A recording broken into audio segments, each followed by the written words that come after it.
Hello everyone, myself Dr. Neema. I am lecturer in JMC groups of hospital and institution. So today I am presenting with the topic ultraviolet radiation. ये हमारा electrotherapy का subject part हैगा और ये topic हमारे electrotherapy एक subject है उसके अंदर आता हैगा और बेसिकली अल्ट्रावॉयलेट रेडिएशन इसकी शॉर्ट फॉर्म होती है UVR. सो हमेशा हमसे क्वेश्चन पूछा जाता है कि UVR बेसिकली होता क्या है, उसकी डेफिनेशंस क्या होती है, उसका प्रोडक्शन क्या होता है, उसका इंडिकेशंस क्या होते हैं, कॉन्ट्राइंडिकेशंस क्या होते हैं, उसका सब कुछ मैं आपको अब इस वीडियो के जरिए बताऊंगी. सो फर्स्ट हम आते हैं डेफिनेशन पे. बेसिकली अल्ट्रावॉयलेट रेडिएशन होती क्या है. Ultraviolet radiation are the electromagnetic energy which falls between visible rays and X-ray and have wavelength between 10 nanometer and 400 nanometer. मतलब जो हमारी अल्ट्रावॉयलेट रेडिएशन है वो हमारी इलेक्ट्रोमैग्नेटिक एनर्जी होती है. बेस क्या करती है, ये विजिबल रेज में और एक्स रेज के बीच में लाई करती है. इसकी जो वेवलेंथ होती है वो 10 नैनोमीटर से 400 नैनोमीटर होती है. सो नेक्स्ट है हमारा ultraviolet radiation are invisible to the human eye. Ultraviolet radiation हमें कभी भी आंखों से ह्यूमन आई से नहीं दिखती है, ये हमेशा इनविजिबल होती है. Ultraviolet radiation transmit much more energy than the visible radiation. मतलब जो अल्ट्रावॉयलेट रेडिएशन है वो हमारी ज़्यादा एनर्जी ट्रांसमिट करती है अगर हम कंपेयर करें विजिबल रेडिएशन से. The therapeutic part of the ultraviolet spectrum may be divided into UVA, UVB and UVC, and the wavelength of UVA is 315 to 400 nanometer. UVB wavelength is 280 to 315 nanometer. UVC wavelength is below 280 nanometers. मतलब अगर हम therapeutic part से देखें और treatment part से देखें तो जो अल्ट्रावॉयलेट रेडिएशन है उसका जो स्पेक्ट्रम है वो हमारा तीन उसमें डिवाइडेड हैगा. एक ultraviolet radiation 1, ultraviolet radiation B और अल्ट्रावॉयलेट रेडिएशन C. अगर हम अल्ट्रावॉयलेट रेडिएशन A की वेवलेंथ देखें तो वो 315 से 400 नैनोमीटर तक लाई करती है. अगर हम अल्ट्रावॉयलेट B का देखें तो वो हमारी 280 से 350 नैनोमीटर तक लाई करती है. और अगर हम अल्ट्रावॉयलेट C देखें तो जो उसकी वेवलेंथ है वो 280 नैनोमीटर से ब्लो करती है. अब नेक्स्ट आता है हमारा प्रोडक्शन ऑफ UVR. अभी हमने पढ़ा कि अल्ट्रावॉयलेट रेडिएशन बेसिकली क्या होती है. थेरेप्यूटिक इफेक्ट में अगर देखा जाए, यूज में देखा जाए तो अल्ट्रावॉयलेट रेडिएशन हमारी 3 पार्ट्स में डिवाइड है. अब है कि हमारी जो अल्ट्रावॉयलेट रेडिएशन है उसका प्रोडक्शन कैसे होता है. So let's proceed further with ultraviolet rays are emitted by the sun.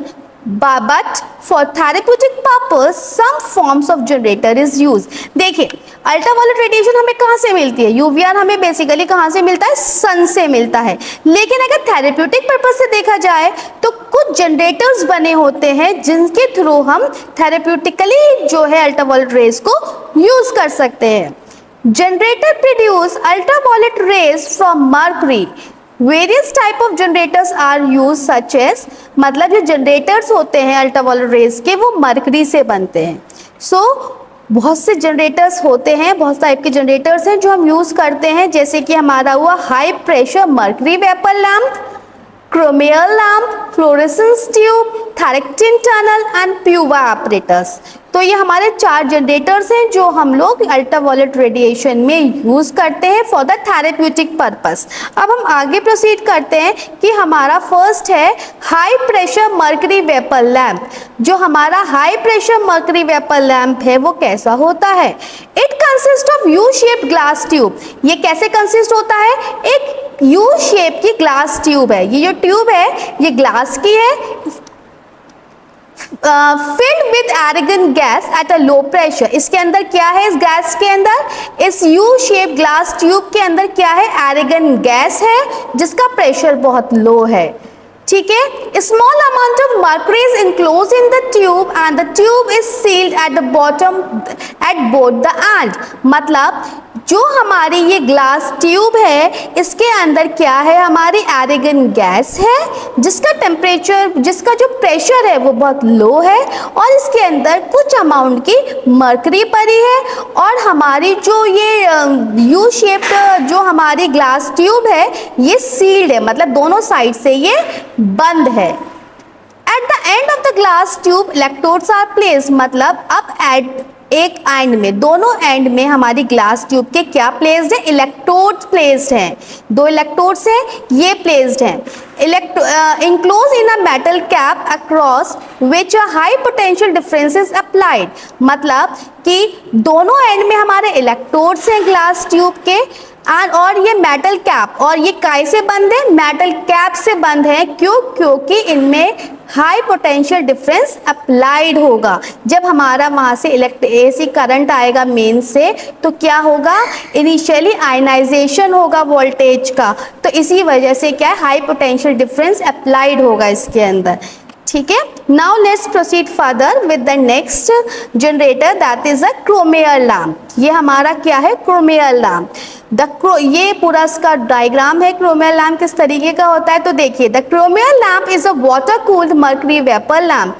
क्या होता है, जो क्रोमेयर लैम्प है ये क्या है, वाटर कूल्ड, पानी जब ठंडा हो जाता है तो उसमें जो मर्करी के वेपर्स हैं उसका लैम्प होता है ये, which eliminates the danger of burn.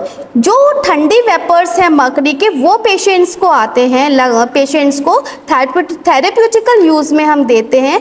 इससे जलने का इसमें डेंजर्स बिल्कुल भी नहीं होता, मतलब पेशेंट को जलने का डेंजर बर्न का बिल्कुल भी नहीं है। एंड अब्सॉर्ब इंफ्रारेड रेज, क्या करता है ये, अब्सॉर्ब करता है इंफ्रारेड रेज।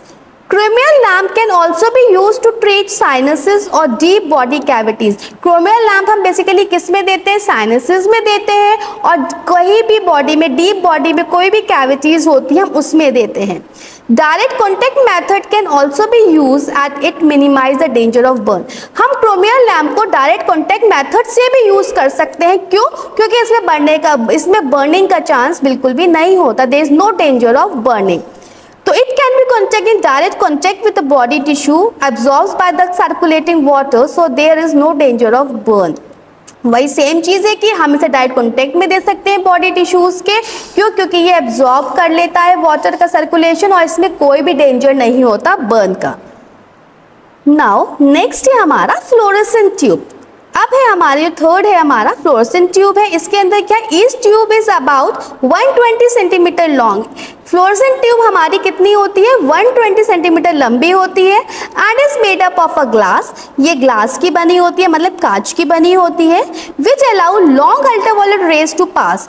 ये क्या अलाउ करता है, वो ग्लास जो है उसमें से बहुत अच्छी सी अल्ट्रावायलेट रेज, बहुत लंबी सी हमारे उसमें से इजीली पास हो जाती है। The inside of tube is coated with phosphor. जो हमारी 120 सेंटीमीटर की ग्लास की जो ट्यूब है वो अंदर से काय से कोटेड है, फॉस्फोर से कोटेड हैगी। The spectrum of each tube depend upon the type of phosphor coating. देखिए, हमारी जो ग्लास ट्यूब है वो फॉस्फोर से कोटिंग है, लेकिन जो स्पेक्ट्रम है, मतलब जो हमारी रेज उसमें से आ रही है, वो डिपेंड करती है किस तरीके की कोटिंग करी है, थिक कोटिंग है या थिन कोटिंग है, इस पे डिपेंड करता है। अगर थिक कोटिंग है तो क्या होगा, तो जो हमारे अल्ट्रावायलेट रेडिएशन है वो उसके अकॉर्डिंगली पास होगी, थिन है तो उसके अकॉर्डिंगली पास होगी। तो स्पेक्ट्रम हमारा डिपेंड करता है किस पे, कि हमने किस तरीके की फॉस्फोर की कोटिंग करी है फ्लोरेसेंट ट्यूब के अंदर। A low pressure arc is set up inside the tube by the process of ionization। हम ट्यूब के अंदर क्या करेंगे, हम उस ट्यूब के अंदर फॉस्फोर की कोटिंग करेंगे और एक लो प्रेशर का एक आर्क सेट करेंगे ट्यूब के अंदर, जिससे आयनाइजेशन हो सके, आयंस चेंज हो सके। The phosphor is used to absorb short wave ultraviolet rays and this are re-emit at longer wavelength. मतलब फॉस्फोर हम क्यों यूज करते हैं, हम उसकी कोटिंग क्यों करते हैं, हम फॉस्फोर की कोटिंग इसलिए करते हैं ताकि वो एब्जॉर्ब कर सके शॉर्ट वेव की अल्ट्रावायलेट रेज, और जब उन्हें वापस री-एमिट देना हो तो वो लॉन्ग वेवलेंथ हमारी अल्ट्रावायलेट रेडिएशन की पास आउट कर सके। नेक्स्ट है थैरेक्टिन टनल। थायरेक्टन टनल क्या होता है? It is semi cylindrical framework in which 4 fluorescent tubes are mounted in its own reflectors in such a way than an even irradiation of patient is achieve. मतलब थायरेक्टन tunnel में क्या होता है? ये सेमी सिलेंड्रिकल फ्रेमवर्क होता है, इसमें 4 फ्लोरेसेंट ट्यूब लगाई जाती हैं और इसके अंदर एक क्या लगाया जाता है? रिफ्लेक्टर्स होता है। इस तरीके से होता है कि अगर पेशेंट है बैठा है हमारा तो उससे रेडिएशन आती रहे। नॉर्मली फ्लोरेसेंट ट्यूब का जो स्पेक्ट्रम जो होता है वो 280 से 400 नैनोमीटर का हम यूज करते हैं। अब आता है प्यूवा एपरेटस। प्यूवा एपरेटस में क्या होता है? IR रेडिएशन विद UVR में be perform with fluorescent tube. मतलब IR रेडिएशन के साथ हम UVR भी इसमें फ्लोरेसेंट ट्यूब के अंदर हम यूज करते हैं। Which may be mounted in a vertical battery on a wall. इसमें क्या होता है? एक वर्टिकली हम एक बैटरी लगाते हैं हम ट्यूब की वॉल पर और on 4 sided of a box totally surrounded the patient. और फिर जो पूरा बॉक्स है वो हम 4 साइडेड सराउंड क्या कर देते हैं? पेशेंट के सराउंडेड हम उसे फिक्स कर देते हैं। This form of ultraviolet rays are usually given for 2 hours after the patient has taken a photo active drug such as psoralen. ये हम पेशेंट को प्यूवा एपरेटस वाला रेडिएशन कब देंगे? जब पेशेंट हमारा पहले हम अपने पेशेंट को सोरेलिन करके एक ड्रग्स है, ये फोटो एक्टिव ड्रग्स है, ये पेशेंट को हम देंगे। उसके 2 घंटे बाद ही हम उस पेशेंट को एक्सपोज करेंगे अल्ट्रावायलेट रेडिएशन में। अब आता है physiological effect of UVR. Physiological effect क्या होता है यूवीआर का? तो पहला है हमारा कार्सिनोजेनेसिस। कार्सिनोजेनेसिस में बेसिकली क्या होता है? जो नॉर्मल सेल है वो ट्रांसफर हो जाते हैं किसमें? कैंसरस सेल में। तो हमें इसलिए फिजियोलॉजिकल इफेक्ट हमारा यूवीआर का बॉडी में हो सकता है।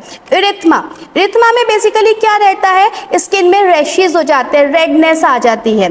पिगमेंटेशन में क्या होता है? जब पेशेंट का जो है स्किन के अंदर उसका पिगमेंट चेंज होता है, कहीं से ब्लैकिश हो जाती है, कहीं से रेडिश होती है, कहीं से ब्राउनिश हो जाती है, तो पिगमेंटेशन चेंज हो जाता है। थिकनिंग ऑफ एपिडर्मिस, जो एपिडर्मिस लेयर है वो थिकनिंग हो जाती है, जो हमारी आउटर लेयर होती है स्किन की वो थिक हो जाती है। डिस्क्वेमेशन मतलब जो हमारी स्किन है वो पील ऑफ होने लगती है, स्किन में से खाल निकलने लगती है। क्या होता है? प्रोडक्शन ऑफ विटामिन डी का प्रोडक्शन होने लगता है। एजिंग, जो हमारी यूवीआर के एक्सपोजर से क्या होता है? स्किन जो है वो हमारी डल हो जाती है, ठीक है। तो पेशेंट को क्या होता है फिर जो उसके अंदर स्किन के अंदर डल एजिंग दिखने लगती है। एंटीबायोटिक इफेक्ट, जो पेशेंट है वो अगर कोई भी मेडिकेशंस में है और उसके बाद यूवीआर ले रहा है तो उससे क्या होगा? उसको एंटीबायोटिक के इफेक्ट्स उसे दिखना स्टार्ट हो जाएंगे। अब आता है इंडिकेशंस होते हैं कि हम किन कंडीशंस में पेशेंट्स को दे सकते हैं। चोट है, कोई भी वुंड्स है, हम वुंड्स में पेशेंट्स को दे सकते हैं। चोट लगी है कोई भी तो उसमें हम पेशेंट को देंगे तो इजीली अच्छे से इफेक्ट पड़ेगा। एक्ने वल्गैरिस, कोई भी एक्ने हो, ठीक है, पिंपल्स हो, उसमें हम इजीली दे सकते हैं तो उसमें भी पेशेंट को इजीली इफेक्ट करेगा। प्रेशर सोर, पेशेंट बेड पर हैगा, टोटली रिडन है, उसके प्रेशर सोर्स हो गए हैं, बैथ सोर्स हो गए, तो उस कंडीशन में अगर अल्ट्रावायलेट रेडिएशन का इफेक्ट हम पेशेंट को थेरेप्यूटिकली देंगे तो it will be very helpful. Psoriasis skin की एक कंडीशन होती है जिसके अंदर स्किन में रेड रैशेज हो जाते हैं, तो उसमें यूवीआर रेडिएशन बहुत ज़्यादा हेल्पफुल होती है। एलोपेसिया, बालों का कैसे भी उड़ जाना, इसमें भी यूवीआर जो है वो बहुत ज़्यादा हेल्पफुल होता है, हम इसमें दे सकते हैं। इंडिकेटेड अगेन कंडीशंस में हम दे सकते हैं। Rickets, deficiency of vitamin D, ठीक है, ऑस्टियोमलेशिया हो जाता है विटामिन डी की कमी से, तो हम उस कंडीशन में भी पेशेंट को दे सकते हैं। काउंटर इरिटेशन इफेक्ट में क्या होता है कि हमें पेशेंट का माइंड डिस्ट्रैक्ट करना पड़ता है, किसमें से? जो उसका मेन पेन होता है। तो बहुत सारी थेरेपीज हम यूज़ कर सकते हैं। तो फिजियोथेरेपी में हम हॉट और कोल्ड थेरेपी कर सकते हैं यूज़। उसमें हम करते क्या है? काउंटर इरिटेशन इफेक्ट के अंदर पेशेंट को जिस एरिया में दर्द है वहाँ पर भी हम ट्रीटमेंट देंगे और फिर दूसरे एरिया में भी हम थोड़ा ट्रीटमेंट देंगे हॉट या कोल्ड सेंसेशन का। तो जो पेशेंट है, जिस एरिया में हमने ट्रीटमेंट दिया है, ठीक है, उसमें उसे रिलैक्स मिलेगा। दूसरी जगह जहाँ पर उसको थोड़ा सा तेज गर्म लग रहा है तो उसका माइंड वहाँ से डिस्ट्रैक्ट होगा, तो उसको माइल्ड हल्का सा इरिटेशन होगा, माइल्ड इरिटेशन होगा उसका। तो उसके नर्वस सिस्टम में जो है न्यूरॉन्स में क्या जाएगा, उसके सिग्नल जाएगा कि जिस एरिया में पेन है वहाँ पर उसे कम फील हो रहा है पेन, लेकिन दूसरे एरिया में उसे थोड़ा सा पेन फील होने लगा है। तो ये काउंटर इरिटेशन इफेक्ट होता है इसके अंदर, लेकिन ये लॉन्ग टर्म नहीं होता है, ये शॉर्ट टर्म के लिए होता है। थोड़ी देर के लिए पेशेंट को अपना पेन को में रिलीफ मिलता है, लेकिन दूसरी जगह से थोड़ा सा माइल्ड पेन फील होने लगता है। तो उस कंडीशन में अभी हम पेशेंट को IUVR देंगे तो it will be very helpful. अब आता है कॉन्ट्राइंडिकेशंस। कॉन्ट्राइंडिकेशन से हम किन कंडीशन में पेशेंट्स को नहीं दे सकते? एक्यूट स्किन कंडीशन, कोई से भी स्किन की कंडीशंस होती हैं, एक्यूट हो लेकिन, ठीक है, 3 मंथ्स पुरानी हो, 2 मंथ्स पुरानी हो, 3 मंथ्स तक हम दे सकते हैं, तो एक्यूट स्किन कंडीशन में हम दे सकते हैं। हाइपर सेंसिटिव टू सनलाइट, कुछ पेशेंट्स होते हैं जिनको सनलाइट से बहुत इरिटेशन होती है, धूप में जाते हैं, सन बर्न हो जाता है और स्किन बर्न हो जाती है, तो हम उस कंडीशन में पेशेंट को नहीं देंगे। डीप एक्सरे और कोबाल्ट थेरेपी, कोई पेशेंट है जिसको हाई एक्सरे की रेडिएशन दी गई है और कोबाल्ट थेरेपी में गामा रेडिएशंस आती है, तो उसमें भी हम पेशेंट्स को नहीं देंगे। किसी की स्किन ग्राफ्टिंग हुई है, हम उसमें भी पेशेंट्स को नहीं देंगे। अब है फॉरफाइलिंग में हम पेशेंट्स को भी नहीं देंगे। फॉरफाइलिंग इस तरीके से होती है, इस कंडीशन में क्या होता है, बॉडी में से केमिकल रिलीज होते हैं और वो किसके थ्रू होते हैं, RBCs के थ्रू होते हैं और हीमोग्लोबिन की हेल्प से एक केमिकल रिलीज होता है जिसमें हमारी बॉडी में इस तरीके के हैंड्स में रैशेस पड़ जाते हैं, हम इस कंडीशन में नहीं देंगे। हर्पीस तरीके का एक तरीके के ब्लिस्टर्स बन जाते हैं, इस तरीके छोटे से हम ये भी नहीं देंगे क्योंकि ये वायरल इन्फेक्शन होता है। Thank you. अगर आपको अल्ट्रावायलेट रेडिएशन से रिगार्डिंग कोई भी क्वेश्चनिंग हो आप कमेंट बॉक्स में कर सकते हैं, और ये क्वेश्चन आपका 10 मार्क्स में पूछा जाता है हमेशा। Explain ultraviolet radiation, explain their generators, indications, prediction of UVR and contraindication of UVR. This is enough for 10 marks. Thank you everyone.